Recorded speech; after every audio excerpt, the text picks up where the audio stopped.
Ассалаумағалейкум достар. Енді мен тікелей YouTube канал ашқан себебім ылғи да енді күнаралық қолдан келгенше видео обучающий уроктар салғым келіп отыр. Енді мен өмір бойы Cubase программасымен жұмыс істеп келе жатырмын.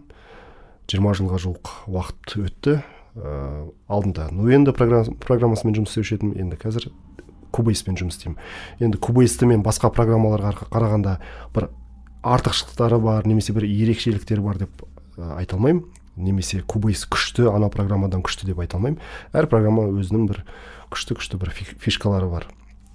Кейбіреулер Logicпен жұмыс істейді, кейбіреулер Fruity Loops'пен жұмыс істейді, кейбіреулер Reaper'мен жұмыс істейді, Pro Tools'пен жұмыс істейді деген сияқты. Әркім өзінің үйренгені бойынша қайсында жақсы жұмыс істей алады, қайсында тез жұмыс істей алады, сол программамен жұмыс істейді. Ал мен өмір бойы Cubase'пен жұмыс істеп келе жатқаннан кейін Cubase туралы көп деген информацияны білем. Настройкасы жағынан, қалай бұда жұмыс істеу керек, қалай аранжировка жазу керек, қалай элементарно плюс жазу керек, қалай аудио редакция жасау керек деген сияқты мәселелерді мен осы Cubase программасында тез орындай аламын. Сондықтан да енді қадам бастап келе жатқан адамдарға, именно студия звукозаписімен айналысайын деген адамдарға бұл таптырмас дүние болады деген ойдам. Енді мен бұл видеоларға арнайы бір текст жазып дайындалып отқан жоқпын. Сіздер осы видео арқылы как будто мен қасымда отырып, көріп отырып үйренгендей боласыздар. Енді қолдан келгенше күнара бір сабақтан салып отырамын.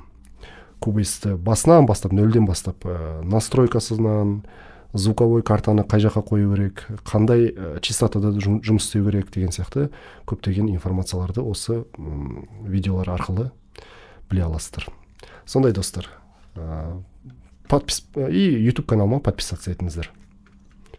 Көшелерде ызғар, санамда сен бар, жауратады жанды, жауған жаңбырлар.